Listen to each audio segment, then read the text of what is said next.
Most people don't fail because they lack potential. They fail because they waste their energy on the wrong things. Energy is one of the most expensive currencies you have. You can get money back. You can get opportunities back. But once your energy is gone for the day, it's gone. If you keep pouring it into empty places, don't be surprised when you feel empty too. One of the first places you should stop wasting your energy is trying to fight for people who don't want to be saved. It doesn't matter how much wisdom you have, how much potential you see in them, or how hard you try to pull them out. If someone has decided to stay stuck, you will exhaust yourself before you change them. You can inspire someone who is ready. You can teach someone who is hungry, but you cannot force someone to grow. Every ounce of energy you spend trying to change a person who doesn't want to change is energy you could have spent on building yourself, your dream, and your future. Another drain on your energy is arguing with people who have no interest in hearing you. Some people don't want truth. They just want to debate. They want to drag you into emotional tug of war just to keep you from moving forward. Stop giving them what they want. If you're arguing with someone who's not listening, you're wasting energy that could have been used to create, to build, to think. Wisdom is knowing when to walk away, because silence can say more than 1,000 arguments. Then there's chasing after what's leaving you. We've all done it. A relationship ends, an opportunity closes, a season shifts, and we waste months, sometimes years, trying to resurrect something that was never meant to last. Let it go. Some exits are blessings in disguise. Some endings are the universe clearing your path for what's next. If you keep running after what walked away, you might miss what's coming towards you. Protect your energy by releasing what has already released you. Another place you lose power is trying to defy. ND yourself to the wrong audience. Not everyone deserves an explanation. Some people are committed to misunderstanding you no matter what you say. Stop trying to get everyone to see your heart. Stop wasting hours crafting speeches for people who secretly enjoy doubting you. The best response is results. Build in silence. Succeed loudly. Let your actions settle the argument. Then there's the old pain you keep carrying. Pain can be a powerful teacher, but it's a terrible master. Some people waste years replaying the same moment in their mind, reliving what hurt them instead of extracting the lesson and moving forward.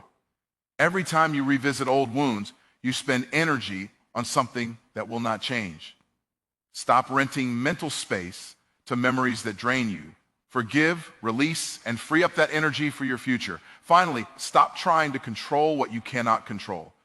There are people, events, and circumstances outside of your influence that you can never bend to your will.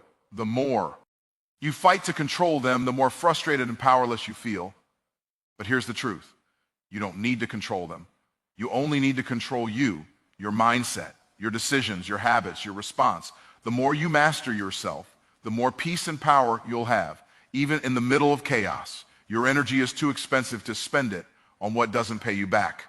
Protect it, direct it, spend it where it multiplies. The quality of your life will rise the moment you stop wasting energy on people, places, and problems that do not grow you. You have too much purpose ahead of you to keep leaking power on things that don't matter. One of the most exhausting things you can do is fight for people who have no interest in fighting for themselves. You can see their potential. You can see where their life could go. You might even see a future for them that they can't see for themselves.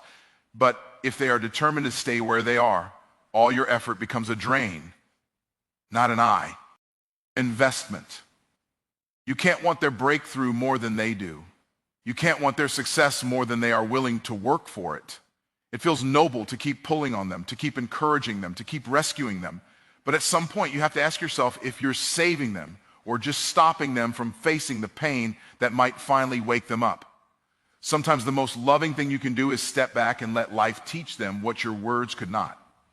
Your energy is a seed, and seeds should be planted in fertile ground. If someone is not ready to grow, stop pouring water on dry soil. Redirect that energy toward the people who are hungry, who are willing, who are ready to rise, and most importantly, redirect some of it back into you. Your job is not to drag people across the finish line. Your job is to run your own race and inspire others to start running theirs. Another silent energy thief is arguing with people who have already decided they don't want to believe. Some people are not looking for truth. They are looking for a fight. They aren't listening to understand, they're listening to respond, to provoke, to keep you distracted. When you step into endless debates with them, you are letting them control the most valuable thing you have, your focus. The truth doesn't need constant defending. You don't have to prove yourself to every skeptic or explain yourself to every critic. The moment you start trying to convince someone who is committed to misunderstanding you, you've already lost because you put your energy into a battle that cannot be won. Learn to recognize the difference between a conversation that builds and one that drains. A conversation that builds leads to clarity, understanding, and growth. A conversation that drains just circles around in frustration, defensiveness, and ego. Walking away is not weakness, it is wisdom. It's saying, and I refuse to spend my mental and emotional resources on someone who has no interest moving forward. When you stop arguing with the unwilling, you'll be surprised how much mental clarity returns to you. You'll have energy to create, to solve real problems, to move towards your goals, instead of wasting it trying to win battles that were never meant to be fought. One of the most painful energy leaks in life is chasing after what's already leaving you. We do it with relationships, we do it with opportunities, we even do it with old versions of ourselves. Something starts to fade, and instead of letting it go, we grab tighter, as if holding on will force it to stay. But here's the truth. What is meant for you doesn't have to be begged to stay.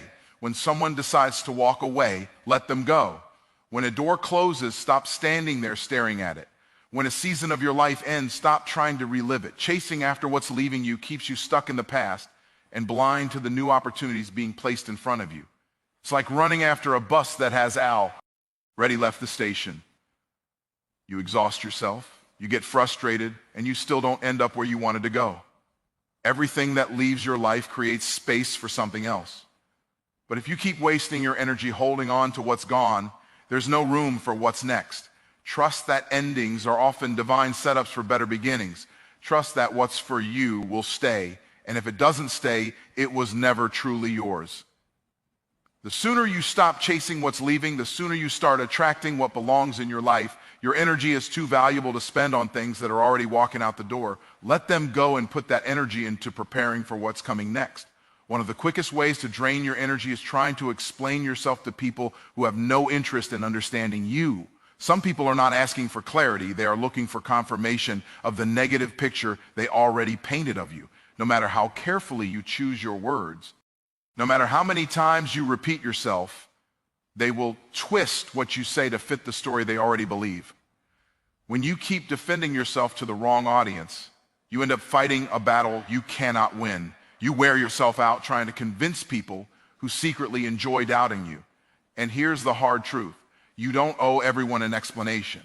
You don't need every single person to agree with your choices, approve of your vision, or cheer for your decisions. Your best defense is not words, it's results. You can waste days trying to prove yourself right, or you can use those same days to build something undeniable. The people who matter will see your heart through your actions, not through your arguments. The people who don't matter will keep talking no matter what you do, so let them talk.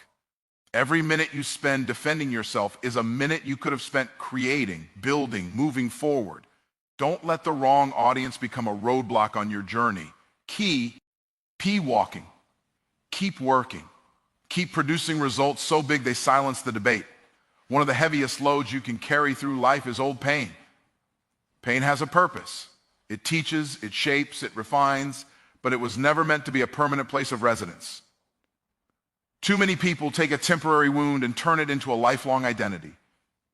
They rehearse the hurt, replay the betrayal, relive the failure over and over again until it becomes the soundtrack of their life. Every time you revisit that pain, you pay for it again. You lose peace, you lose focus, and you lose the energy that could have been spent building a future instead of reliving the past. Pain is supposed to be a teacher, not a prison guard. Learn the lesson, take the wisdom, and then leave the classroom. Holding on to pain doesn't punish the person who hurts you. It punishes you. Forgiveness isn't letting them off the hook. It's letting yourself out of the cage. Releasing the pain doesn't mean forgetting what happened. It means refusing to let it control you any longer. Your destiny cannot be built on the ruins of resentment. You cannot step into what's next while clinging to what broke you. Heal, not just so you can feel better, but so you can get your energy back. When you put down the weight of old pain, you free up the strength you need to build the life you were created for. One of the greatest drains on your energy is trying to control things that were never yours to control in the first place. You can't control other people's choices. You can't control the economy. You can't control the weather. And sometimes you can't even control the timing of the very things you've been praying for. Yet so many people exhaust themselves trying to bend the world to their will instead of mastering the one thing they actually have authority over, themselves. The more you try to control the uncontrollable, the more frustrated and powerless you feel. It becomes a vicious cycle. You push harder, things resist. You get angry, you push even harder, and end up completely drained. The truth is, your energy is not meant to be wasted on micromanaging life. It's meant to be used to create, to act, to respond wisely when things happen. Peace comes when you shift your focus from controlling the outcome to controlling your input, your thoughts, your habits, your discipline, your attitude.